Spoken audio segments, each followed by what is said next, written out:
지난주 말씀을 드렸지만 이스라엘 백성의 눈에 사마리아인들은 이방인들보다 더한 대우를 받았던, 그러니까 배척을 받았던 존재라는 것을 말씀드렸습니다.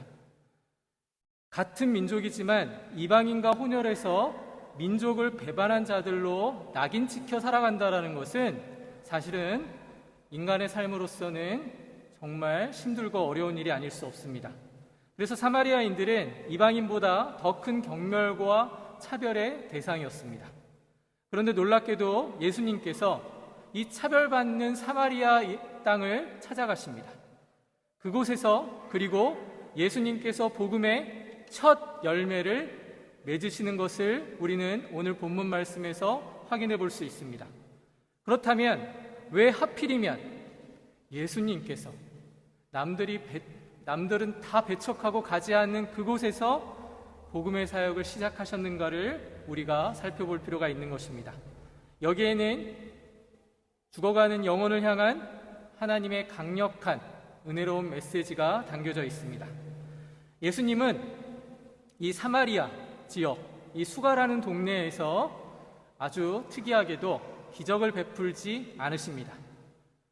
많은 사람들은 예수님이 기적을 베푸셨기 때문에 예수님을 따랐지만 예수님은 이 사마리아 땅에 가서는 기적을 베풀지 않으시고 오직 하나님의 말씀으로만 하나님의 일을 이루고 계십니다. 그리고 그 말씀에 반응한 첫 번째 열매는 여러분 잘 아시다시피 구원받을 자격이나 복음을 이해하고 우리 인간적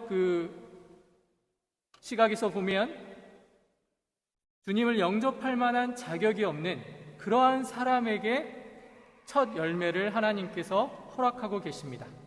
그래서 오늘 이 말씀을 듣고 하나님께서 이루시는 이 구원의 과정, 구원의 서정을 여러분이 잘 은혜롭게 받아들이시기를 바랍니다. 다시 말씀드리지만 지난주에도 분명히 말씀을 드렸지만 구원의 핵심은 하나님이신 그분께서 죄인인 우리를 직접 찾아오셨다라는 것입니다. 우리가 그분을 찾은 것이 아니라 그분이 우리를 찾아오신 것입니다. 이것이 복음입니다. 그래서 성경은 이 복음의 핵심에 대해서 분명히 우리에게 이야기합니다. 복음은 죄에 빠진 우리를 구원하신 하나님의 놀라운 은혜의 사랑의 결과물이라는 것입니다.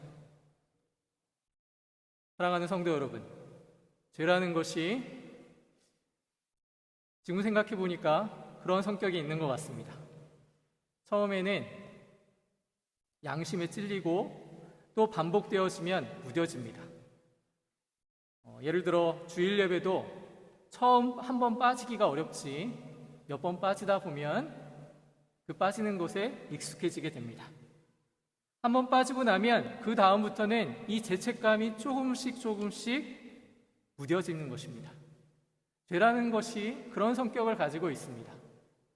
우리가 한 번 지을 때 어려운 거지 계속해서 반복적으로 하다 보면 인간은 그 죄의 습성에 금세 빠진다라는 것입니다. 그리고 인간은 자기 합리화에 탁월한 재능이 있기 때문에 죄를 지으면서도 죄를 지을 만한 이유가 있다라고 그렇게 고백합니다. 이건 사탄이 주는 생각입니다. 여기에 등장하는 사마리아 여인도 마찬가지였다라고 보여집니다. 이 여자는 5번의 이혼을 겪고 결혼과 이혼이 아무렇지도 않은 상태가 되었습니다. 물론 이 여자에게도 첫 번째 이혼은 힘들었을 것입니다. 그런데 계속 하다 보니까 무뎌지게 됩니다. 하지만 여러분 생각해 보십시오. 누가 죄 지으려고 죄를 짓는 것은 아닙니다. 이 여자도 처음에는 양심의 가책을 느꼈을 것입니다. 그래서 이제는 결혼을 하지 말자. 남자는 믿을 수 없는 존재다. 하지만 남자라는 존재가 필요했기 때문에 이 여자는 계속해서 결혼과 이혼을 반복합니다. 그리고 결국에는 동거를 선택하게 됩니다. 지금이야 이런 사마리아 여인이 이러한 상황에 빠진 것에 대해서 큰 흥결이 되지 않습니다. 그러나 당시 사회는 이혼에 대해서 보수적이었습니다. 그렇다고 해서 지금의 사회도 개방적이라고 말할 수는 없습니다. 이혼한 여인이 다른 마을로 이사해서 살기도 어려운 그러한 시대였습니다. 사람들의 시선은 따가울 수밖에 없고 그녀는 결국에 그 마을에 어쩔 수 없이 눌러 살 수밖에 없게 됩니다. 그러한 환경 속에서 그녀는 사람들과의 접촉을 피하게 됩니다. 그래서 아무도 물을 길러 오지 않는 그 정오, 햇살이 뜨겁게 내리치는 그 시간에 물을 길러 혼자 오고 있는 것입니다. 그 뜨거운 태양 아래서 아무도 물을 기르러 나오지 않는 그 시간에 그 여자는 홀로 고독하게 물을 길러 오는 것입니다. 사람이 두려워지고 만나기가 싫어졌기 때문에 그런 것입니다. 이 이야기는 단순히 사마리아 여인만을 가리키는 이야기가 아니라는 것을 여러분이 이해해 주시면 좋겠습니다. 우리의 인생도 마찬가지라는 것입니다. 사람의 인생도요, 사람들과 있지만 군중 속의 고독이란 말이 있듯이 사람 속에서, 사람과의 만남 속에서 우리의 근본적인 고독이나 근본적인 문제가 해결되지 않는 것입니다. 우리는 지금 화려하고 정말 편한 세상에서 살고 있다라고 느껴질 때가 많습니다. 하지만 그 화려함 속에 그 뒤편에는 슬픈 고독과 아픔이 자리 잡고 있다라는 것이, 그게 사람의 인생이라고 할 수 있습니다. 그리고 이런 사마리아 여인의 모습이요, 또한 성경은 분명히 예수 그리스도가 없는, 하나님이 없는 사람의 상태를 이렇게 표현하고 있는 것입니다. 철저한 고독과 슬픔, 아픔 속에서 살아가는, 그것이 사람의 인생이라는 것입니다. 인생의 참다운 행복은 이미 멀리 떠나버렸다고 생각하는 그 여자에게, 자기와는 그 누구도 상대해 주지 않던 그 순간에 유일하게 주님만이 찾아오시는 겁니다. 사마리아 여인이 사는 지역은요, 서두에서 말씀드렸다시피 유대인들에게 멸시받는, 아무도 가려고 하지 않는 지역이었습니다.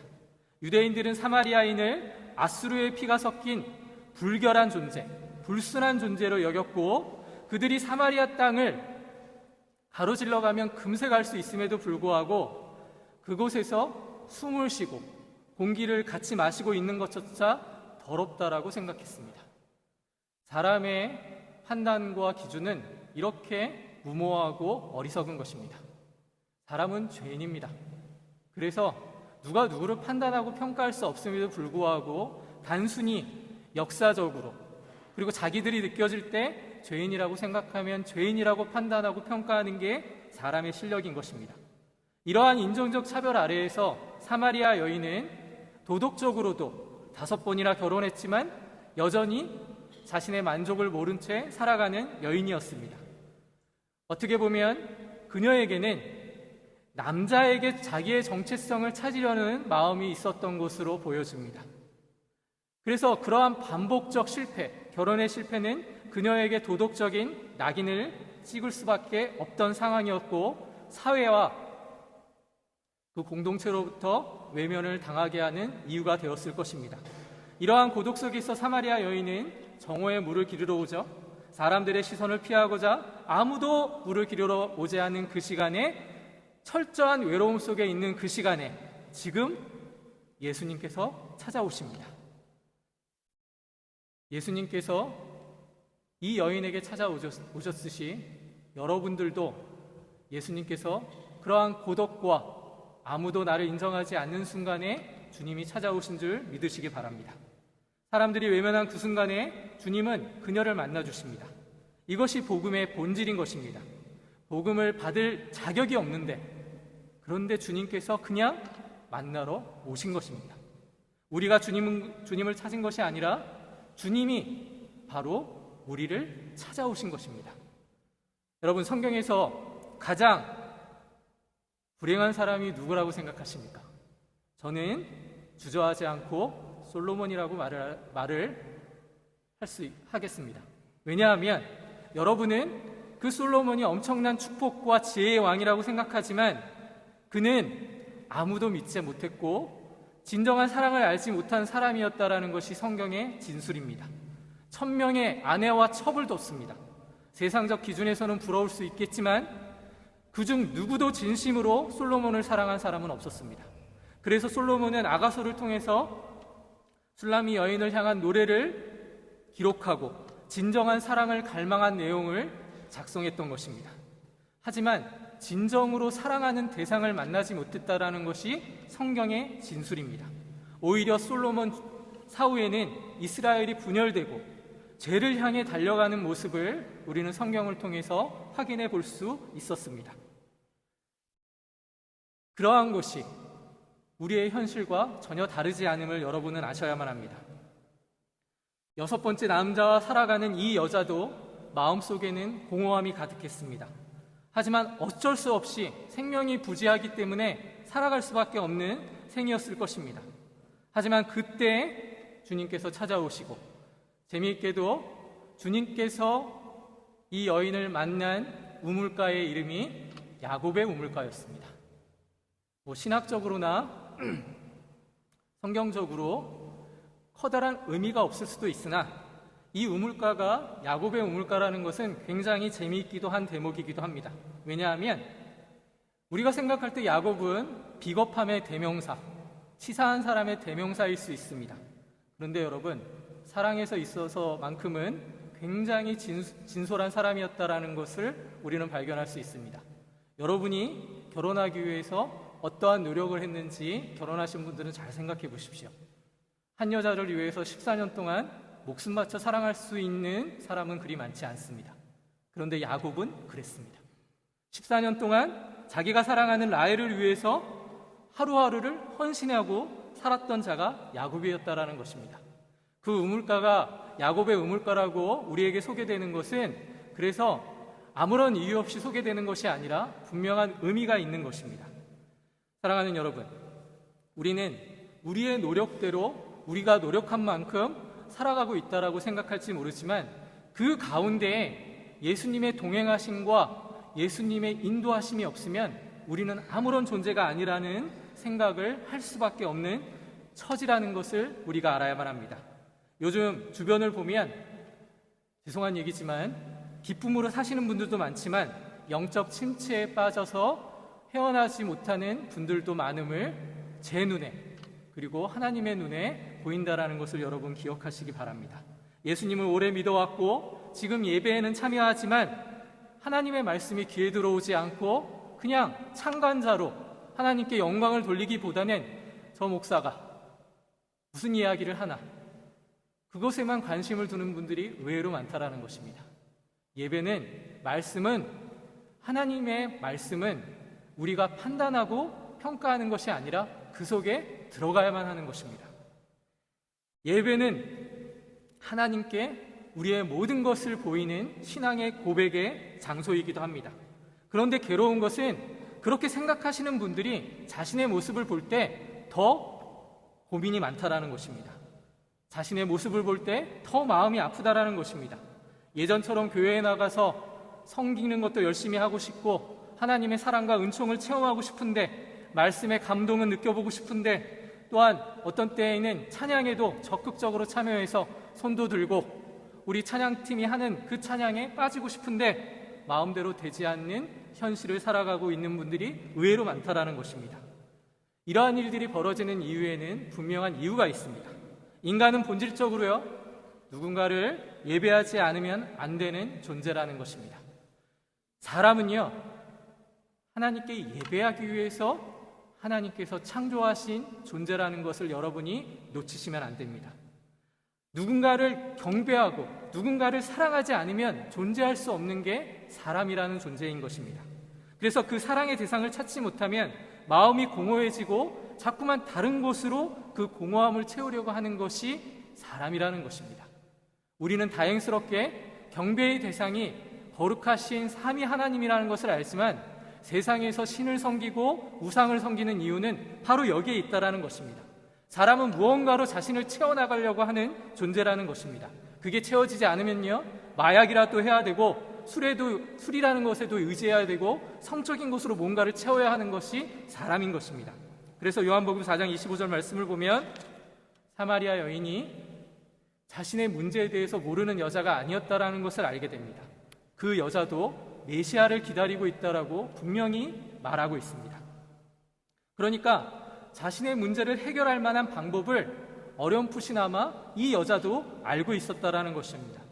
메시아가 오면 자기가 가지고 있는 영적인 문제 그리고 육신의 문제가 해결될 거라는 그러한 막연한 믿음이 있었다라는 것입니다. 이스라엘 사람들이 죄를 지었던 이유는 하나님을 몰라서 죄를 지은 게 아닙니다. 하나님이 자신의 삶과 동행한다라는 사실을 인식하지 못했던 것입니다. 죄인이라는 자각 때문에 하나님께 나아가지 못했던 그 여자에게 지금 예수님께서 그래서 찾아오신 것입니다. 요한복음 4장 13절과 14절 말씀 함께 읽어주시길 바랍니다. 같이 한번 읽어보도록 하겠습니다. 예수께서 대답하여 이르시되 이 물을 마시는 자마다 다시 목마르려니와 내가 주는 물을 마시는 자는 영원히 목마르지 아니하리니 내가 주는 물은 그 속에서 영생하도록 솟아나는 샘물이 되리라. 여기서 예수님께서는 자신이 주는 물이야말로 그 물로 인해서 영적인 갈급함이 해결된다라는 해결책을 제시해 주십니다. 지난주에 말씀드렸지만 인간은요 세상의 것으로 순간적으로 목마름을 덜할 수 있다라고 생각합니다. 그러나 진정한 영적인 갈증은 해결할 수 없다라는 것을 우리는 분명히 알아야만 합니다. 인간의 방법으로는요 영원한 문제, 영혼의 문제를 해결할 수 없습니다. 오늘날 우리는 역사상 가장 그 어느 때보다도 화려하고 인간의 재미, 인간에게 기쁨을 주는 그러한 세상 속에서 살아가고 있습니다. 그럼에도 불구하고 세상은 여전히 악을 향해 나아가고 거기서 만족하지 못하니까 사람들은 계속해서 죄를 향해 나아가고 있습니다. 이 베를린 땅을 보십시오. 겉으로는 활력 있고 재미있는 젊은이들이 오고 싶어하는 도시 같아 보이지만 이 속에는 영적인 아픔과 그리고 고독이 자리 잡고 있는 것입니다. 인간의 근원적인 문제는요 인간의 능력으로 해결할 수 없기 때문에 그렇습니다. 아무리 재미있는 걸 만들어내고 재미있는 거를 기획해도 인간의 고독의 문제, 영적인 갈급한 문제는 우리를 창조하신 하나님만이 해결하실 수 있다라는 것입니다. 인간의 능력으로는 우리 가슴 깊이 자리 잡고 있는 영혼의 슬픔과 고독과 아픔을 치유할 수 없다라는 것이 바로 하나님 말씀, 성경의 진술이라는 것입니다. 이 문제는 하나님만이 해결할 수 있습니다. 그래서 여기서 왜 예배가 나오냐면 이 진정한 예배는 우리의 병든 영혼을 주님의 거룩하신 영 앞에 내려놓고 하나님의 영 앞에 우리의 영혼을 맞추는 것에서 시작되는 것입니다. 그때 우리의 인생의 문제가 해결될 수 있다라는 것입니다. 사랑하는 베를린 성도 여러분, 예수님은 지금 이 자리에 지금 이 순간에 우리와 함께 계시고 있음을 믿으시기 바랍니다. 우리의 영적인 침체와 목마름을 아시기 때문에 우리에게 영원한 생명을 주시기 위해 이 자리에 함께 계시고 있다는 사실을 여러분 기억해 주시기를 바랍니다. 그래서 우리가 지금 이렇게 예배드리는 이 예배의 행위가 아닙니다. 주님께서 찾아오신 은혜의 자리라는 것을 아시기 바랍니다. 그래서 우리는 이 예배 속에서 참된 기쁨과 평안을 누릴 수 있는 것입니다. 지금 이 순간에도 하나님이 주시는 참된 평안과 기쁨을 누리지 않는다면 아직 우리가 나아가야 될 길이 먼 것입니다. 여러분, 예배에 기쁨으로 참여하고 그 속에서 하나님을 만나시게 되기를 바랍니다. 요한복음 4장 15절에서 그래서 여인이 예수님께 이렇게 말합니다. 주님, 그런 물을 내게 주십시오. 목마르지도 않고 여기에 물길로 오지 않을 수 있도록 그 물을 달라라고 이야기합니다. 그녀는 지금 자기가 가지고 있는 문제, 외적인 문제만을 덜고 싶어 했습니다. 근데 예수님께서 이상한 반응을 나타내십니다. 가서 내 남편을 불러오라. 전혀 뜻밖의 이야기를 하고 계십니다. 이게 만약에 우리 교회에도 요즘에 이제 결혼을 준비하고 결혼한 지 얼마 안 된 청년 부부가 있는데 그러한 부부에게 내 남편을 데리고 와라, 내 신부를 데리고 와라 하면은 기쁨으로 즐겁게 그렇게 할 수 있었을 것입니다. 그런데 이 여자에게는요, 이러한 예수님의 요청이 죽기보다 싫은 소리였을 것입니다. 왜냐하면 그 질문에 제대로 답하려면 여러분 잘 아시다시피 저는 5번 이혼했고 지금의 남편도 남편이 아니라 동거남입니다. 이렇게 설명을 해야 했을 것입니다. 그래서 그녀는 그렇게 이야기합니다. 저에게는 남편이 없습니다. 이게 솔직한 그 여인의 답변이었을 것입니다. 그러자 예수님께서 뭐라고 얘기하십니까? 내 말이 옳도다. 내가 남편 5이 있었고 지금 있는 자도 남편이 아니니 내 말이 참되다. 이렇게 말씀하십니다. 이 이야기를 듣는 여인의 마음이 어땠을까요? 아마도 죽기보다 싫었을 것입니다. 그런데 왜 하필이면 예수님께서 이렇게 질문하기 어려운 불편한 그 질문을 여인에게 하셨는지를 우리가 이해해야만 하는 것입니다. 여러분, 문제는요, 불편해야만 해결될 수 있습니다. 이 여자에게 질문한 예수님의 그 질문은 그 여자의 마음을 꿰뚫었을 것입니다. 그리고 그 여자가 하나님께로 돌아오기를 예수님께서는 바라시고 이 질문을 했을 것입니다. 그런데 이 여자 정말 대단한 여자입니다. 왜냐하면 보통 이 정도 되면은 자기가 창피해서라도 주님 용서해 주십시오. 자신의 죄를 고백하며 주님을 붙들고 나아갈 것입니다. 그런데 이 여자는 이렇게 이야기합니다. 내가 보니 당신은 선지자시군요. 오히려 예수님을 평가하는 자입니다. 이 여자가 지금 과하게 반응한다라고 생각하십니까? 이 여자의 모습이 우리의 모습입니다. 예수님은 순수하게 우리의 문제를 해결해 주기 위해서 질문하고 들어오시기를 원하시지만 우리는 오히려 예수님을 막고 있는 것입니다. 함부로 우리가 하나님에 대해서 평가하고 있는지 여러분 스스로가 돌이켜 보시기를 바랍니다. 그러니까 자신의 이야기를 하고 싶어 하지 않는 겁니다. 문제의 해결을, 자신의 아픈 상처를 누구에게도 보이고 싶지 않은 것입니다. 자신을 창조한 하나님께도 우리가 솔직하지 않다면 우리는 변화될 수 없다라는 것입니다. 우리도 마찬가지입니다. 누군가 우리의 아픈 곳을 찌르면 거기까지만 하자고 선을 긋습니다. 물론 사람이 그러면 이렇게 할 수 있습니다. 근데 문제는 우리를 창조하시고 우리를 구원하신 주님에게도 똑같은 그러한 행동을 보이고 있다는 것입니다. 주님, 내가 여기까지만 예배하겠습니다. 내가 여기까지만 섬기겠습니다. 내 문제는 내가 알아서 해결할 테니까 더 저희를 불편하게 하지 마십시오. 이게 사람의 마음이라는 것입니다. 하지만 여러분, 이 문제가 해결돼야만 하나님이 허락하신, 하나님이 준비하신 구원의 시작할 수 있게 되는 것입니다. 그리고 우리의 영혼의 회복될 수 있는 것입니다. 예수님께서는 언제나 우리가 숨기고 싶어하는 것, 내가 가장 불편하고 내가 가장 아프고 골마있는 것을 먼저 치유하시기를 원하신다라는 것을 여러분, 오늘의 말씀을 통해서 여러분이 확인해 보시기 바랍니다. 그 문제가 해결되면 하나님이 주시는 진정한 생의 가치를 누릴 수 있게 되는 것입니다. 성경을 보십시오. 베드로는요, 예수님께서 고기 한번 잘 잡아주니까 그 예수님 앞에 주님, 나는 죄인입니다라고 고백했습니다. 삭개오는 어떻습니까? 예수님이 만나주시기만 하니까 자기가 가지고 있는 재산을 다 주님 앞에 다른 사람을 위해서 사용하겠다라고 고백합니다. 그들이 가지고 있었던 우상이 깨지니까 비로소 하나님의 일하심이 보이는 것입니다. 진정한 사랑을 원하면서도 어떻게 보면 이 여자에게는 남자라는 존재가 우상이었을 것이라는 것을 우리가 미루어 짐작해 볼 수 있습니다. 과연 여러분에게 여러분의 신앙의 걸림돌이 되는 우상은 무엇인지를 스스로 돌아보시길 바랍니다. 여러분에게는 어떠한 우상이 있는지를 살펴보시기를 바랍니다.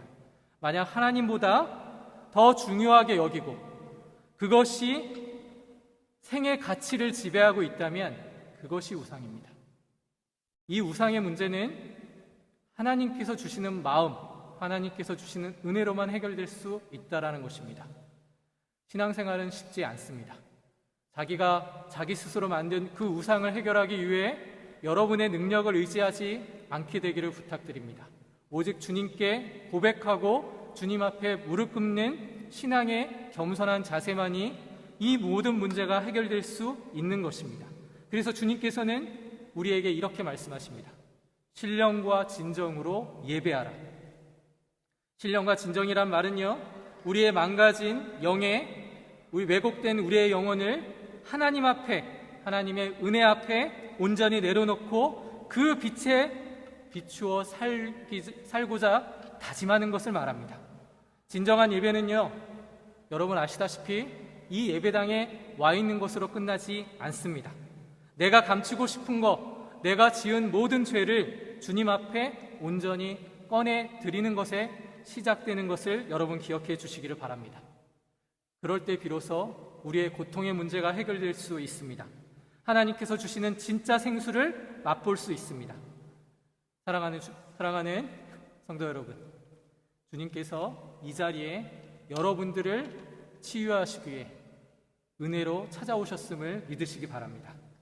그분 앞에 숨지 마시고 여러분을 다 내려놓으시기를 바랍니다.